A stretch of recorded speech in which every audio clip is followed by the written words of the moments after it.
Hi, my name is Jasmine Knox, and the animal that I observed over this class period was the Mediterranean gecko, species name Hemidactylus tursicus.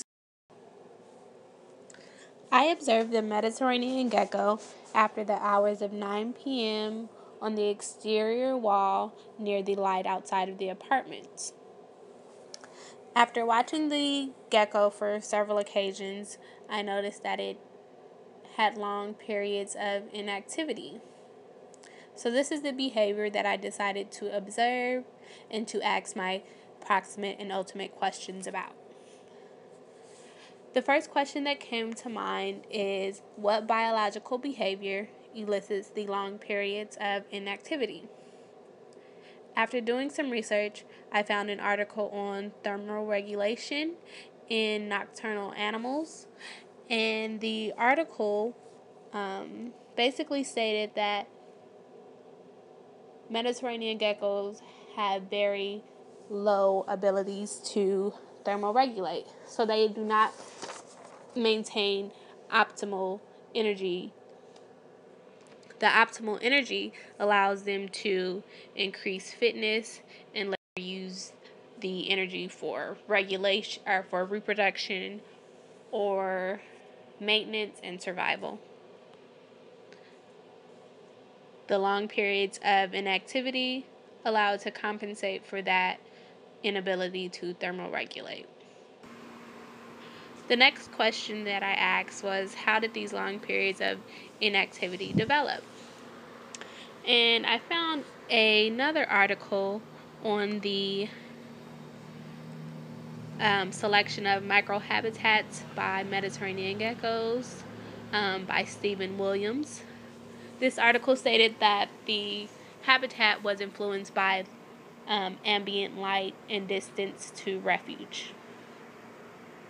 So over the course of time that I observed my gecko, I noticed that it would retreat to the small crevice in the wall, and that it also always tended to remain near the light. So this article basically stated that they choose these habitats in order to avoid prey. So I'm guessing that the crack of this measure in order to avoid prey if it has to escape from predators. And then the light is in order to ensure that it has other flying insects near it in order to eat and have food. So the long periods of inactivity allow it to sit there and watch for food and also to watch for predators.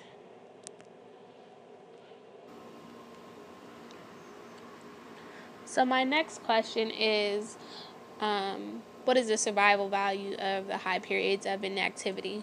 And I've kind of already covered that with the predator avoidance and the consumption of food.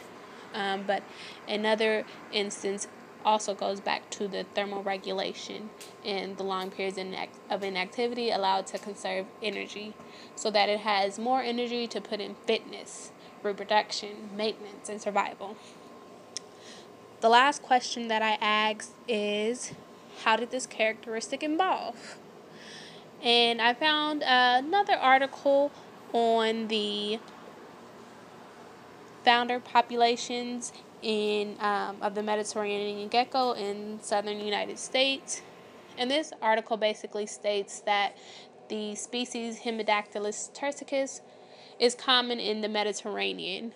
The species came to the southern United States from migration and travels, and during the migration and travel, they created founder populations, a small amount of the population that branched off, and maybe these new species, developed ways to adapt to their environment. So these founder populations maybe have found new ways in order to adapt to their environment by remaining still for long periods of time and avoiding prey and finding food.